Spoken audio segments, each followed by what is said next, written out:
You know, you are absolutely cooked when the bar is so low that you watch Son of Sardar 2 and exclaim outside the theater, बकवास तो थी पर इतनी भी नहीं.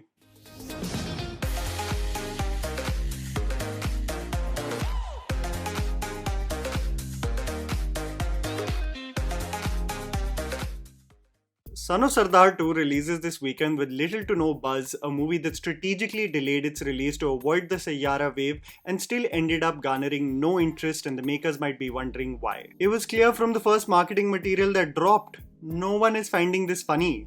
On the flip side, you also realize that a lot of the marketing material of this movie probably picked the most cringe-worthy sequences, making you assume that this will be the worst thing to come out of 2025. When you actually watch the film, you conclude कि हाउसफुल 5 से तो ठीक है. Son of Sardar 2 is a sequel to the 2012 hit starring Ajay Devgn. While the first film saw the dimwit hero fighting with Sanjay Dutt due to familial history and conflict, here we have Jassi played by Ajay Devgn, who gets married to Neeru Bajwa and is doing long distance with her. Jassi flies to the UK and the marriage doesn't last long as his wife reveals to him that she has a boyfriend, and Jassi is now heartbroken. Fate has it that his paths cross with 4 Pakistani women who are in a dhol band, mostly dancing and performing at Indian weddings. As one of the women, Sabha played by Roshni Walia, needs to get married to her love interest, Jassi begrudgingly agrees to play her father and husband to Rabia played by Mrunal Thakur, posing as a Punjabi Indian family because of course this Punjabi mafia family they're getting married to, led by the patriarch Ravi Kishan, will never accept a Pakistani girl. The comedy of errors that follow as this wedding is about to take place, with doubts creeping in about their real identity and of course the ethics of what it means to be a Sardar, forms the basic premise of Son of Sardar 2. Here's me telling you the good and bad aspects of the film so that you guys can ultimately decide whether to watch this movie in theaters or not. I do not believe that I'm doing a full analysis on this movie. But anyway, the good. Fleeting moments of funny. I genuinely went in this film with zero expectations. I mean, the expectations were below the ground, and I will not lie to you, I did laugh in some instances. A shocker, I know. When the film does not focus on the extended cameos of actors like Chunky Pandey, Neeru Bajwa and Sanjay Mishra and solely focuses on Jassi trying to cover up his identity and present himself as a colonel with his Pakistani friends opposite Ravi Kishan, those are the only portions where this film manages to make you laugh. The border movie gag that you may have seen in the trailer genuinely works in the movie, especially when the late Mukul Dev and Bindu Dara are sifting through all the characters from the movie that Ajay Devgn seems to be referencing. There is a constant test that Jassi is put through to showcase his prowess as a soldier that includes a scene including a tank and him panicking throughout, which genuinely made me cackle. The most convincing part for me was Ravi Kishan in this movie and his reactions to everything happening. His frustration is palpable and his diction in Punjabi is even better than Ajay Devgn. That too while being a Bihari himself. He is easily the best performer in the film. However, the surprise element that made me chuckle every time was Sharat Saxena as Ranjit Singh, who is basically the extension of Amitabh Bachchan from Kabhi Alvida Na Kehna.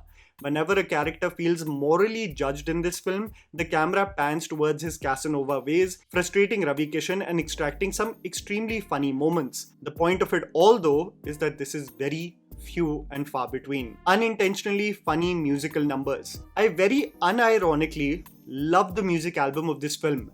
There are songs that you may have not even heard. Rabba Sanu sung by Vikas Maan is absolutely beautiful and it comes in a rare emotional moment in this movie. But the only sequences in this movie that genuinely made me laugh was how obsessed the film was to project Ajay Devgn as a man who truly cared about the art of dance. This is the most self-aware Ajay Devgn that I have seen, where he is constantly taking a mick out of himself and his prowess as a dancer. There is a straight up monologue by the man talking about the sanctity of the art form, and if there is a poster child for the same, I think Ajay would himself admit that he would be the last in line. This self-aware irony is something that is consistent with all the songs of this film. The title track and the Kada step, the brain rot choreography that became a viral trend, Pehla Tu, Duja Tu, prior to the release of the movie is just one element of the many gems you will find. You will see Ajay dancing on a shadi track with Mrunal Thakur as she does most of the heavy lifting, taking her nazar off also with another complex gem of a choreography. And just so that the nostalgia beaters can have something to rave about, at least provide you the iconic steps from the Pon Pon song at the end credits. It's the most unserious and effective element of this movie, where it with full earnestness performs the most ludicrous dance steps and with full seriousness has Ajay Devgn giving a monologue on the performing arts. I wish that was the case for most of the other elements of the film. But I would be gaslighting you into a torture cell of 2 hours and 27 minutes if I told you there was a silver lining beyond this. That would be funny, If I just out of spite told you that this is the best film ever, just to send you to the theatre, just to see you suffer. I'm sorry, got a bit lost over there. The underwhelming aspects. Boomer energy. Some of the gags in this film reek of misogyny and the kind of jokes that are flung around in a family gathering by our uncles, which make you side-eye with your cousins, baffled at what is happening in your family gathering. Some of these jokes are typical WhatsApp forwards about wives. डायन होती हैं, वो तुम्हारा property हड़प लेंगी, उनके लिए शादी तो पेट शॉप से कुत्ता पालना है. It's all very one tone. The uncle jokes continue with Indians' obsession with Russian women, a character exclaiming, ये Russian लड़कियां इतनी पसंद क्यों हैं इन लोगों को? The reference to Russian, Brazilian and Thailand से लड़कियां हैं is all catered towards presenting them as sex objects. It's locker room talk but for boomers, where they'll pat their things and say, मजा आ गया भाई, मजा आ गया, क्या जोक मारा है? Deepak Dobriyal plays Gul, a transgender woman, and I don't know how he was convinced for this role. He's confident, yes, however, the reason they cite for her opting for a sex change is because she was fed up of men.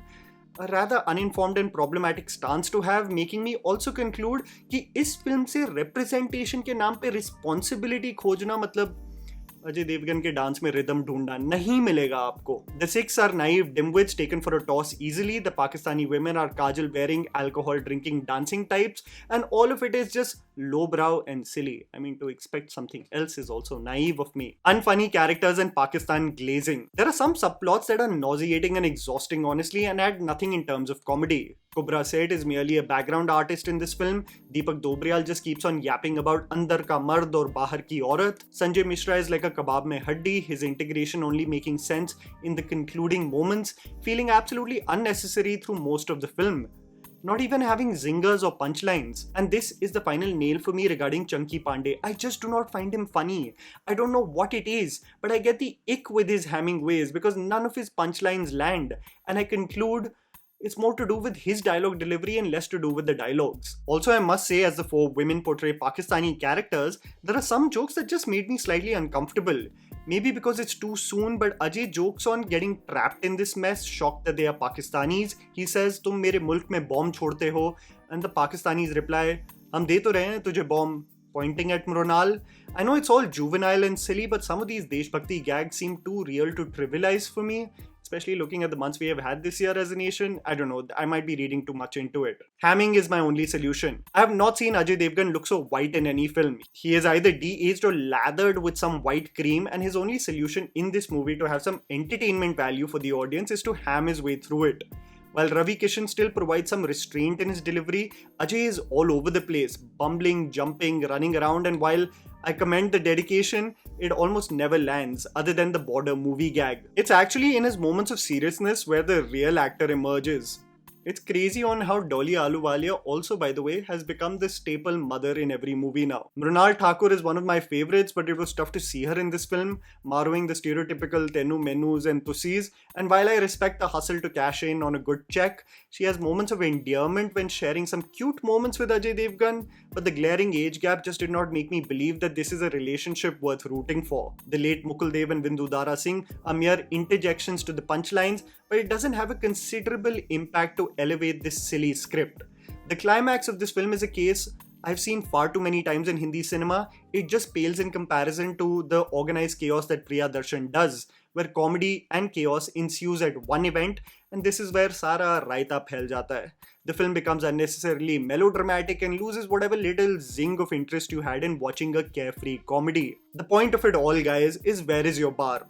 If you are not seeking for something still stuck in the 2000s where double meaning jokes were the talk of the town, then I believe this is not your cup of tea because it is mid-2000s comedy coded.